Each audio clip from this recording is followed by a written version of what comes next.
प्यारे विद्यार्थियों, Pankaj sir classes में आप सभी का स्वागत है।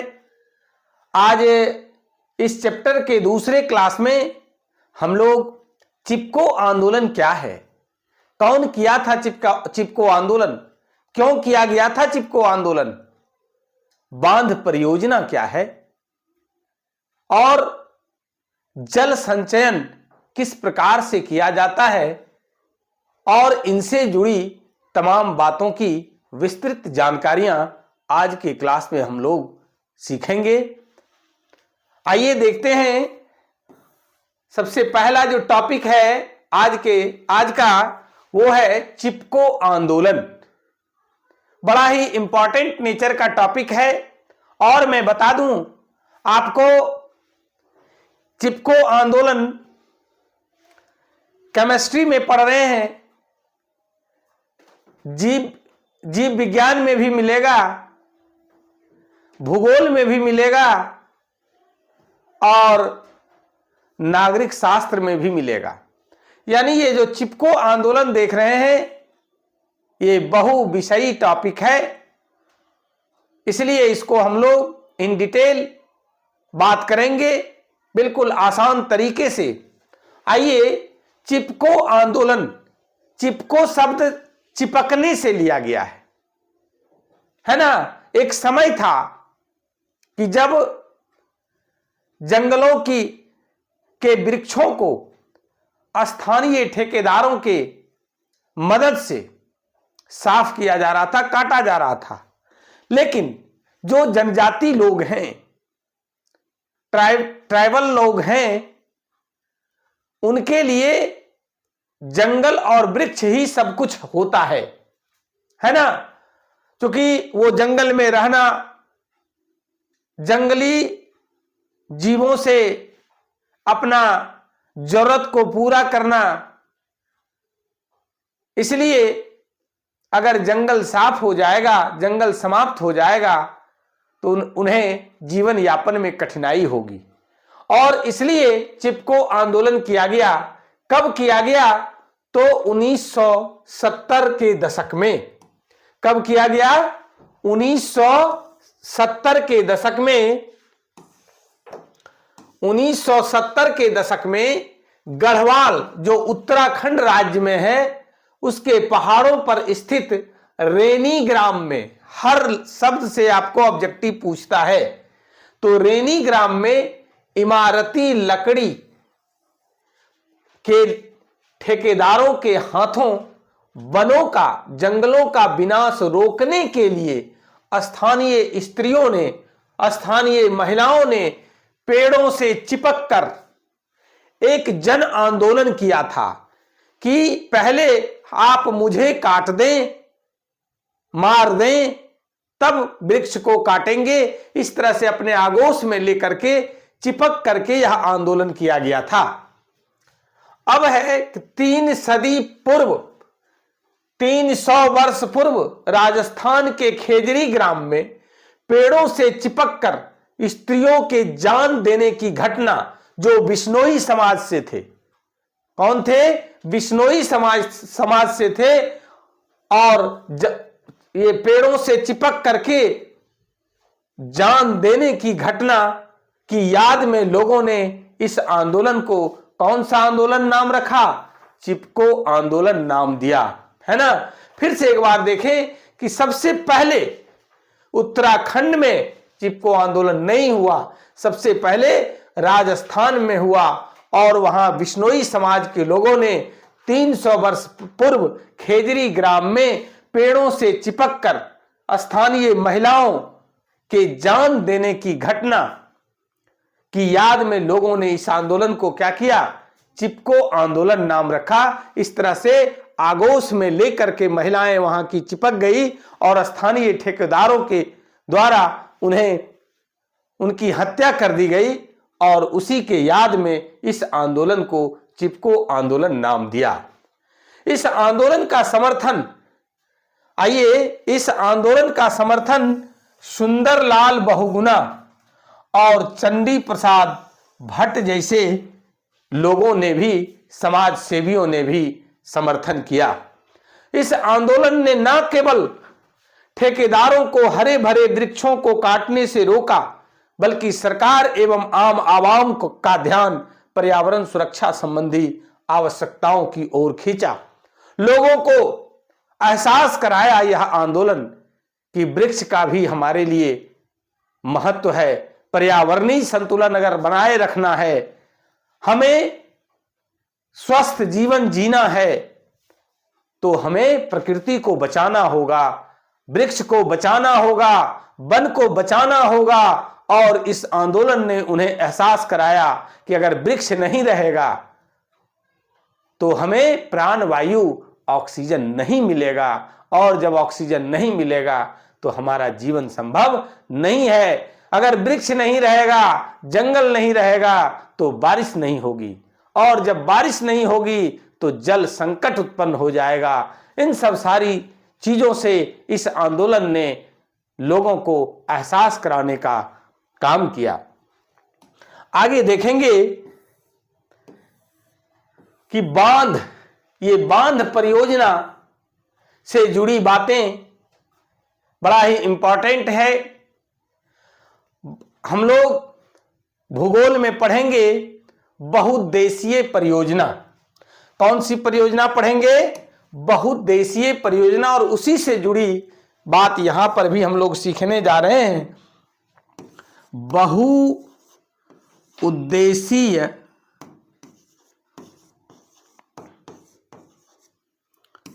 परियोजना, है ना। अब यहां पर देखिए, बहु मीन्स होता है अनेक, और उद्देश्य शब्द से बना है उद्देशीय, है ना। यानी ऐसी परियोजना जिसके द्वारा एक साथ अनेक उद्देश्यों की पूर्ति हो जाए, ऐसी परियोजना को हम लोग क्या कहते हैं? बहुउद्देशीय परियोजना कहते हैं। अब है कि अनेक उद्देश्य की पूर्ति किस प्रकार से होती है। मान लीजिए कि कोई नदी पर बांध बांध दिए, तो जब बांध दिया जाता है ऊंचा बांध, तो उस बांध के उस ओर अथाह जल राशि क्या होता है? जमा हो जाता है। और जब अथाह जल राशि जमा हो जाता है तो सबसे पहला वह उससे क्या होता है? सिंचाई का काम हो जाता है। और जब सिंचाई का काम होता है तो उत्पादन में वृद्धि होती है, खेती अच्छी होती है। जल जब रहता है तो उसके द्वारा जल कृषि भी की जाती है। क्या किया जाता है? जल कृषि किया जाता है। विद्युत उत्पादन का काम किया जाता है। और विद्युत उत्पादन जब हो गया, इसके साथ साथ मछली पालन भी होता है। मछली पालन का भी काम होता है ना। और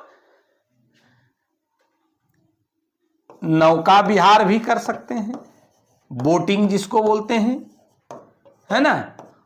बोटिंग भी कर सकते हैं, मनोरंजन का साधन भी हो गया। और जहां पर इतना सब कुछ होता है, वहां लोग देखने के लिए भी आते हैं, तो पर्यटन केंद्र भी हो जाता है। एक तरह से वह पर्यटन केंद्र के रूप में वह विकसित हो जाता है ना। बांध दिया तो निचला इलाका बाढ़ से भी रुक जाता है, डूबने से बच जाता है। कहने का मतलब हुआ कि एक परियोजना, एक कार्यक्रम, एक प्रोजेक्ट, सिर्फ बांध अगर बांध दिया गया तो उससे सिंचाई भी हो जाता है, जल कृषि भी हो जाता है, विद्युत उत्पादन भी होता है, मछली पालन भी होता है, नौका विहार भी होता है, पर्यटन केंद्र विकसित हो जाता है, निचला इलाका बाढ़ से बच जाता है। कहने का मतलब हुआ कि एक परियोजना से अनेक उद्देश्यों की पूर्ति हो जाती है।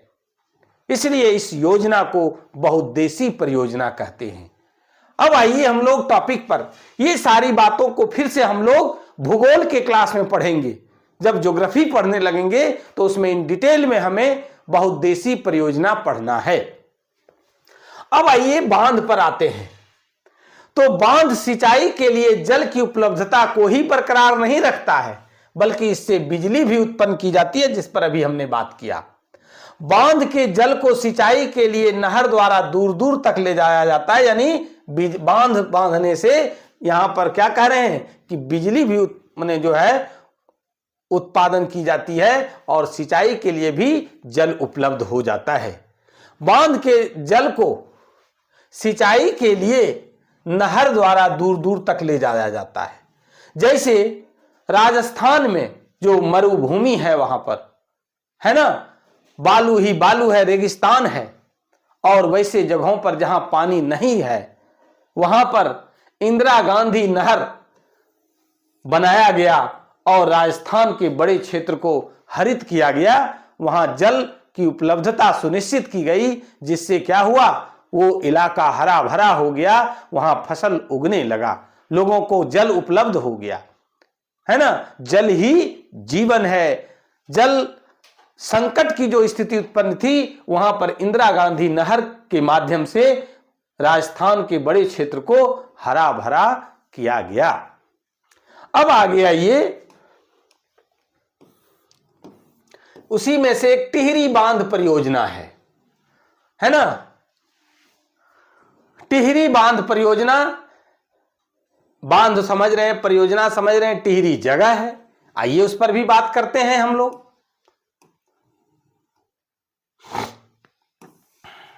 कि टिहरी बांध का निर्माण उत्तराखंड राज्य के टिहरी जिले में भागीरथ और भिलांगना नदियों के संगम के नीचे गंगा नदी पर किया गया है। अब देखिए यहां पर आपसे ऑब्जेक्टिव पूछेगा कि टिहरी बांध परियोजना किस राज्य में अवस्थित है, तो क्या जवाब देंगे, उत्तराखंड राज्य में अवस्थित है, टिहरी जिले में है। अब है कि कौन से नदियों के संगम पर यह बांध अवस्थित है, तो भागीरथ तथा भिलंगाना। कौन सा नदी है, भागीरथ तथा भिलंगाना, भिलांगना, ये नदी पर अवस्थित है। इसके बाद है कि ये तो संगम है हो गया, कौन कौन, भागीरथ तथा भिलांगना। कौन सा नदी पर किया गया है, तो गंगा नदी पर टिहरी बांध परियोजना का निर्माण किया गया है। अब है कि टिहरी बांध परियोजना का उद्देश्य क्या है, क्योंकि परियोजना का निर्माण करने में बहुत बड़ी राशि खर्च करनी पड़ती है। तो इतनी बड़ी राशि खर्च करने के पीछे क्या उद्देश्य है, तो सबसे पहला है बिजली का उत्पादन, दूसरा है पश्चिम उत्तर प्रदेश के 2,70,000 हेक्टेयर भूमि की सिंचाई करने के लिए, पटवन करने के लिए, फसलों उत्पादन करने के लिए। इसके बाद है दिल्ली महानगर को जल की आपूर्ति करने के लिए टिहरी बांध परियोजना, जो उत्तराखंड के है ना टिहरी जिले में अवस्थित है, इस परियोजना का निर्माण किया गया है। आगे है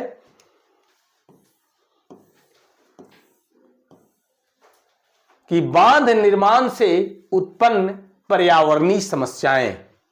अब देखिए कि जिसमें गुण है उसमें दोष भी है, जिसमें गुण है उसमें दोष भी है, तो बांध परियोजना भी उससे अछूता नहीं है। अभी हम लोगों ने बांध परियोजना का खूबी को जाना, उससे लाभ क्या क्या होता है उसको जाना, कि इससे जो अथाह जल राशि एक जगह जमा हो जाता है, उसमें मछली पालन करते हैं, सिंचाई का काम करते हैं, बिजली उत्पादन का काम करते हैं, है ना। इसके साथ साथ पर्यटन का केंद्र बन जाता है, बाढ़ से सुरक्षा मिलती है, लेकिन इससे परेशानियां भी है, इससे समस्याएं भी उत्पन्न होती है। पहला है पुनर्वास की समस्या। जिस जगह बांध बनाया जाता है और बांध बनाने से उसका जो ऊपरी इलाका है वो जलमग्न हो जाता है और उस क्षेत्र के जो लोग होते हैं, जो अपना घर बार बनाए रहते हैं, गांव का गांव वो खाली कराना पड़ता है। कारण उस जगह पर क्या होता है, अथाह जलराशि जमा हो जाता है, संचयन होता है। ये एक समस्या है, पुनर्वास की समस्या। अब वहां के लोगों को हटा करके दूसरे जगह बसाना, पुनर्वास, पुनः बसाना, ये बहुत बड़ी समस्या है। अब जो लोग वहां अपना घर बार बनाए हुए हैं या जिनका जमीन उपजाऊ है, वो जमीन छोड़ना नहीं चाहते हैं, एक जगह से दूसरे जगह जाना पसंद नहीं करते हैं। ये एक बहुत बड़ी समस्या है। टिहरी बांध परियोजना भी जो है विवादित जगह था, बहुत सारे समाज सेवी वहां पर आंदोलन भी किए, उस पर भी बात करेंगे, है ना। इसके बाद है सुरक्षा की समस्या। टिहरी बांध परियोजना जो है, टिहरी जिले जो उत्तराखंड में है, वो भूकंप प्रभावित क्षेत्र में से आता है।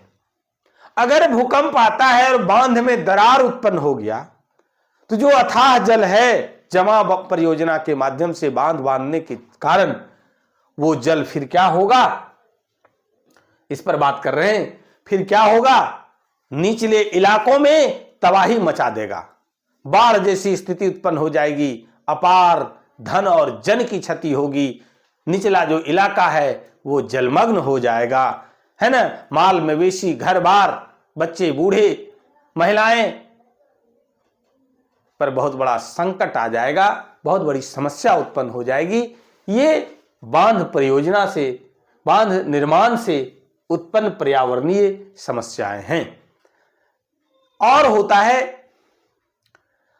कुछ गैसें भी बनती है अनोक्सी शर्तों पर। जब जल जमाव के कारण कुछ पौधे सड़ते हैं तो मीथेन, उसके साथ साथ मीथेन के साथ साथ बहुत सारी गैसें उत्पन्न होती है जो पर्यावरण के लिए सही नहीं है। अब आइए आगे है सरदार सरोवर बांध परियोजना। जिस तरह से अभी हम लोगों ने देखा टिहरी बांध परियोजना, उसी तरह से सरदार सरोवर बांध परियोजना भी है। आइए कि ये कहां अवस्थित है, क्यों इसका निर्माण किया गया, इससे हमें क्या फायदा है। तो पहला पॉइंट हमने दिया कि सरदार सरोवर बांध परियोजना सिंचाई के लिए, बिजली उत्पादन के लिए और पेयजल यानी पीने वाला जल की प्राप्ति करने के लिए, उसकी आपूर्ति करने के लिए, है ना, गुजरात प्रांत के नर्मदा नदी पर निर्माणाधीन है। अभी ये बन ही रहा है, निर्माण हो ही रहा है, कार्य इस पर चल ही रहा है। तो सरदार सरोवर बांध परियोजना कहां पर है, तो गुजरात राज्य के नर्मदा नदी पर यह निर्माणाधीन है। इस परियोजना से गुजरात, मध्य प्रदेश, महाराष्ट्र, राजस्थान लाभान्वित हो सकेंगे अगर ये परियोजना बनकर तैयार हो जाएगा तब। इस परियोजना को भी मेधा पाटकर, मेनका गांधी तथा अन्य पर्यावरणविदों का विरोध का सामना करना पड़ा। जो अभी हम लोगों ने पढ़ा कि बांध निर्माण के कारण कुछ पर्यावरणीय समस्याएं उत्पन्न होती है, पुनर्वास से जुड़ी समस्याएं हो या और जो समस्याएं जिस पर हम लोगों ने बात किया कि बांध अगर टूट जाता है तो निचला इलाका जलमग्न हो जाता है। एनॉक्सी शर्त पर जब कुछ जलीय जीव सड़ता है और उससे जो गैसें उत्पन्न होती है उससे भी परेशानियां होती है। इन सब सारी चीजों को लेकर के मेधा पाटकर, मेनका गांधी और अन्य पर्यावरणविदों ने इस परियोजना का विरोध भी किया। आगे आइए कि जल का संचयन, वर्षा जल का संचयन और संचयन की व्यवस्था। सबसे पहले हम लोग ये जाने कि जल ही जीवन है, जल का महत्व हमारे जीवन में है। जल संकट अगर उत्पन्न हो गया, कल्पना कीजिए, तो सुबह से लेकर शाम तक हमेशा जल की आवश्यकता हमें पड़ती है, चाहे वो नहाने धोने को लेकर के, साफ सफाई करने को लेकर के, कपड़ा धोने को लेकर के, और शुद्ध जल पीने को लेकर के। इन सब को लेकर के हमें जल की आवश्यकता होती है। और हम क्या करें, किस प्रकार का कार्य करें जो हमें जल संकट की स्थिति से उत्पन्न सामना ना करना पड़े। तो विवेकपूर्ण तरीके से हमें जल का उपयोग करना है, भविष्य की आवश्यकताओं को देख करके। क्योंकि जल स्रोत जो है, चाहे वो भूमिगत जल हो या भूमि पर जो जल है, मानवीय क्रियाकलापों के कारण क्या हो रहा है, जल में कमी हो रही है। और हम अगर कुछ काम करें तो जल संचयन किया जा सकता है और फिर उसका उपयोग हम लोग कर सकते हैं। वैसे क्षेत्रों में जहां पर क्या होता है, जहां पर जल की कमी है, तो वैसे क्षेत्रों में वर्षा जल का संचयन है ना, वर्षा जल का संचयन करके हम लोग क्या कर सकते हैं, जल की कमी को पूरा कर सकते हैं, जल संकट को दूर कर सकते हैं। यहां देखिए, हमने फिगर के माध्यम से समझाने का प्रयास कर रहे हैं कि बारिश हुआ, बादल देखिए, बारिश हुआ और घर पर जो छत है, एडवेस्टस है, उसको एक नली के माध्यम से जो जल गिरता है उसको हम लोग क्या किए, जल संचयन पात्र यानी एक टंकी में जमा कर लिए। और फिर ये जल का उपयोग हम अपने विभिन्न उपयोग में करते हैं। यहां पर लिख भी दिया, वर्षा जल अपवाही क्षेत्र है ना। यहां से बारिश हुआ छत पर, और छत से एक नाली के माध्यम से हम लोग क्या करते हैं, टंकी में, टैंक में जल जमा कर लेते हैं और फिर इसका उपयोग हम लोग विभिन्न कार्यों में करते हैं। इसी तरह से एक और व्यवस्था है, वर्षा जल संचयन व्यवस्था। देखिए, दो घर है और दो घर के बीच गड्ढा खोद करके टैंक बना लिया गया, और यहां पर इसी तरह से बारिश का जल छत पर आया और छत के नीचे नाली बना करके इस तरह से देखिए, है ना, नाली से के माध्यम से जल कहां गिरा, जरा सा देखिए कि यहां से जल इधर आया और इससे ये नाली में चला आया और नाली से फिर देखिए यहां पर आ गया, और इससे होकर के देखिए यहां पानी क्या हुआ, जमा हो गया, है ना। इसी तरह से देखिए इस पर भी यहां से जल आया, किसमें, इस नाली में, और नाली के माध्यम से चला आया इसमें, और इधर से होकर के जल यहां आ गया, जमीन की सतह के नीचे रखा गया, जल संचयन पात्र टैंक बना दिया गया जमीन के नीचे, पानी इस तरह से जमा हो जाता है और फिर उसका उपयोग हम, है ना, खेती में कर लीजिए, चाहे जो भी उपयोग है उससे हम अपना उपयोग कर सकते हैं। तो इस प्रकार से जल संचयन कर सकते हैं। इसके साथ साथ भूमिगत जल है जो है, दिन ब दिन उसकी मात्रा में भी कमी आ रही है।